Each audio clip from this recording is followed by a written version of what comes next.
the brand new Audi A3 Sportback.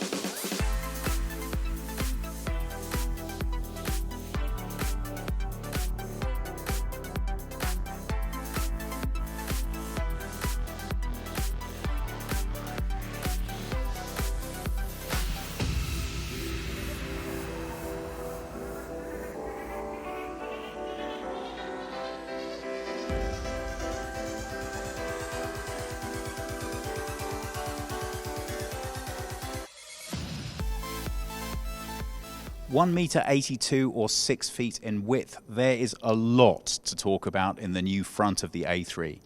In case you're thinking it already looks that much more dynamic as it sits here, I should tell you that it is now 3 centimeters, and I guess that's just a little over an inch, so about that much wider than its predecessor.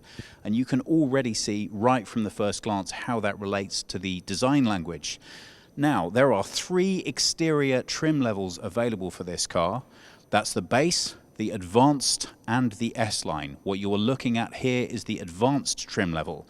And the way that that distinguishes itself from the other available options are that we have a chrome surround for this large front grille, and we also have chrome details elsewhere on the lights, but we'll come on to those in a bit more detail in a minute. If you go with the base, you're going to get a matte black surround that matches this grille, and if you go with the S-line, then you get what they've described as platinum design features. When approaching the design of the new A3, Audi really wanted to emphasize its sporty elements, and you can really see that here in the redesigned front light grille. Now, standard across all lines, you will get LED headlamps, but if you want this, and this is full matrix LED, it is available as an option. Now, a lot of times manufacturers will just use that as a fancy term for lights that are a bit more adaptable, but that really has been incorporated into the design here. Depending on which of the design lines you go with, the front light signature will actually be completely different within this segment here. So if you're really enthusiastic about styling, that's something worth paying attention to. 4.34 m or 14 feet and 2 inches is what the new A3 comes in at. And just for nice similarity, that is about 3 centimeters longer than the predecessor, or the same addition as the width, but the difference being, whereas with the width you can notice that in the interior of the car for the length, that's all about the crash protection provided at the front, so no change to the dynamic room inside the car. Now, for my taste, the side is where the A3 really starts getting interesting. And the reason for that is partly due to its massive popularity. Because this car has been so successful with such a wide cross-section of customers, the redesign of it needs to speak to a very wide variety of different needs, and you can see that heavily reflected in the design. Now, of course, I'm not going to be able to talk to you about the side aesthetic of this car without mentioning these wheels right here. Now, for those very keen-eyed viewers who like to make an assessment before they're told, I'll give you just a second to tell me what size you think these are. 19 inches. So it won't come as a huge surprise to you to learn that they are not standard.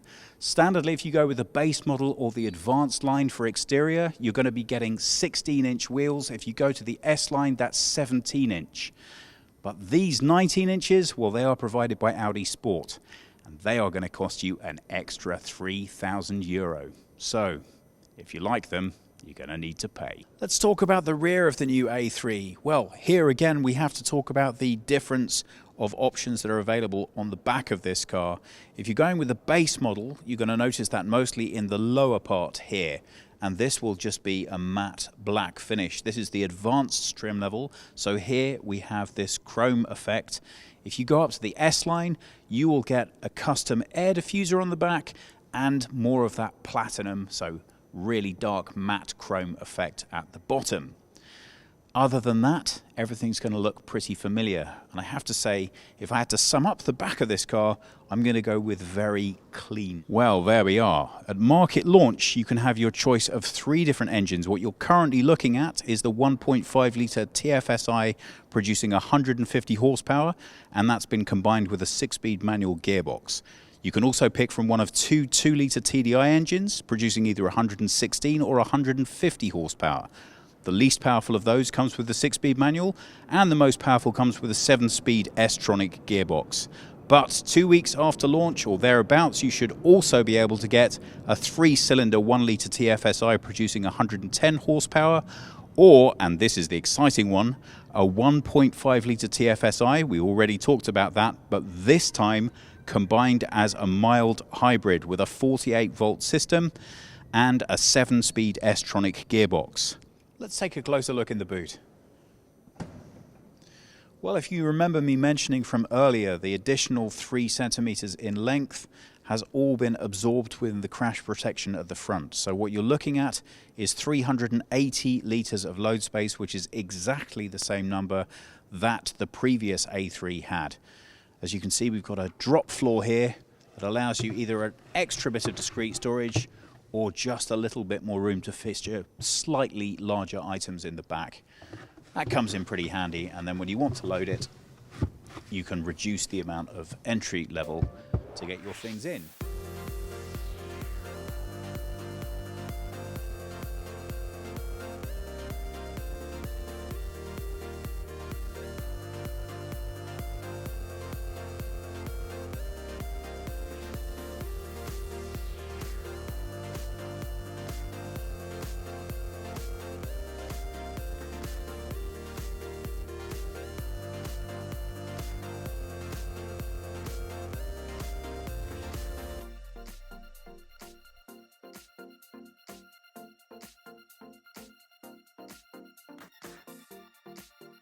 There are 3 different trim levels to choose from. There's the base, there's the design line, and there's also the S line, which you are looking at right now. But I think it's worth pointing out that the seats which Thomas is showing you are special sports seats, so these are an optional extra. But they're not insanely expensive. You can get these for around about €350 extra. We're going to sit in them in a minute and find out if they're worth spending that money on. But I do think it's well worth pointing out before we get to that point that these seats are a mix of Alcantara in the middle and fake leather on the outside. So well done, Audi, for providing us with a sustainable option. If you want to go for the standard seating, I'm really happy to tell you that they're now being made out of recycled bottles, believe it or not. It takes 45 to make one seat, but then you can drive around feeling pretty happy about your sustainable credentials the whole time you're in it. And don't forget, if you go with one of the mild hybrids, you're going to be able to feel even more happy about it. Now, the bit that everyone's been waiting for. If you are a fan of the outgoing A3, or you just have lots of experience of driving around in one, you will be aware that there were quite a lot of design cues in that, which people either fell in love with, or maybe not so much. So a lot has happened on the interior of this car, and we're going to take a look in much closer detail. But for now, I think you can pick up an awful lot of those design cues just by looking at this door. Look how much design has gone into this. This handle, for example, that, to me, I think is a completely original approach. Look at all the angularity in this design, and look at all of this mixed material usage here. There's clearly a massive amount of attention that's been paid here. Well, once you start looking around the A3, my goodness, you certainly notice just how much has changed in here. If you haven't seen a previous A3, then you will have missed out on the rather obtrusive display right over the top of the dashboard. So Audi have made huge steps in terms of integrating their digital systems.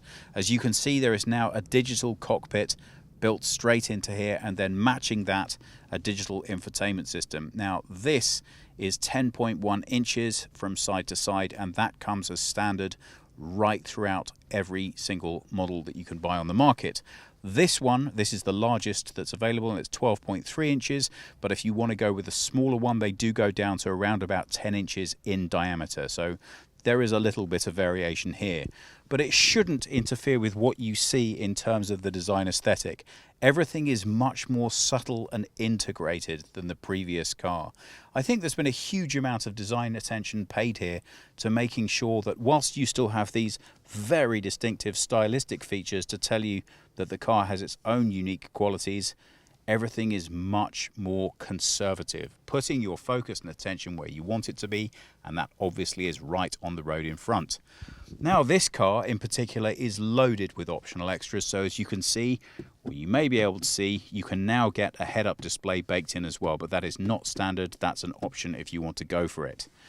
Steering wheel, well, if we're going to give credit to Audi for using recycled bottles and special new Alcantara seats, we have to give them a little bit of criticism for saying it would have been nice if we'd found something alternative to the leather-wrapped steering wheel, and that is continued as well on the gear stick mount. So it'd be nice to see some more materials coming through here as well. But in terms of how the new multi-function steering wheel sits within the car, I think you will agree it looks pretty great, and being Audi, its functionality is very straightforward and easy to use. Now, as far as the driver's systems in this car go and their integration with the infotainment system, this car has 10 times the processing power of its predecessor. So all of the systems on board are that much more slick in their application. That said, as with almost every other car, deciding what you can adjust, how you can adjust it, and where you can adjust it is always going to be just a little bit of fun. So this is a touch-sensitive screen. If I go to the home, I can give you a sense of how the navigation system's working, but you can see just how fluid it is. That extra power really makes an awful lot of difference in terms of how you can interact with a car. If I want to change my driver settings, if I do that through here, you can get a sense immediately of what some of those features are. Coming slightly further down, we can see the Drive Select feature. This is the only place on which you can change the driving modes. That will adjust the steering, the handling, and the suspension. So, a useful button to know the whereabouts of. I don't know if I would have liked it a little bit more prominently placed, but it's actually pretty easy to access from the gear stick. Further down, and welcome to mobile phone world. Well, if you're big on connectivity, I think it's well worth mentioning that at launch, this car will still require a wired connection for a mobile phone if you want to use features like Android Auto or Apple CarPlay. But give it a month or so, and that should be something that can be done wirelessly. So if that's a big feature for you, it might just be worth waiting a little bit longer. In addition to which, if you can just about make out down there, I have 2 USB charge points. At the moment, that is a USB standard and a USB-C. Again, very shortly after launch, you will find that changing to 2 USB-C points. If there's one thing you really can say about Audi, it's that they usually put as much attention into the backseat passengers as they do into the front. And even just a first glance at the rear of this car tells you that this car is no exception to that. So, as much of the design taking place in the rear door, a really nice wide open angle to make ease of access a reality. And it looks to me as if there is plenty of room back here. Well, there you go. Again, if you're comparing me at around about 6 foot, 6'1", you can see I have plenty of available headspace here. Now, the seat's quite far forwards because it's adjusted for me, but even taking that into account, absolutely masses of legroom back here. Now, it's also worth mentioning that although we never gained the benefit of that additional 3 centimeters in length at the front, you really do notice it for width. So there's much more available shoulder width than there is in the predecessor. Now, I know 3 centimeters is not a whole lot of room, but the impact upon your comfort as a rear seat passenger is immediate and noticeable. Well, that about does it for us from our sneak peek behind the scenes at the brand new A3 Sportback. So, what about pricing? Well, if you're looking at base models, they start at 26,800. This is for Germany, and they go up to around about 34,900. That's entry price depending on trim level. Of course, once you start adding options and you start looking at the different things available, that price can go up pretty briskly from there. But I think it's fair to say you can get more or less what you want if you factor in around about an extra 5,000's worth of spend. Clearly, 3,000 just for wheels is not going to be everybody's order of business. But you know, it absolutely will be some people's, so it's nice that they're there. On the other hand, do you really like Matrix LED enough to justify 1,500 spend on them? Well, some people will. They are, after all, a very nice feature. But for my money, I'm going to use that cash for things like the driver assistance systems, which again, thanks to that additional bump in processing speed, really are likely to be working extremely well with this car. So, it's so often the case with Audi. You say, yes, what a great product. And then you look to pricing and you say, but is it delivering at price point? Well, I think the nice thing about Audi is that it doesn't make any apologies at all for being the price that it is.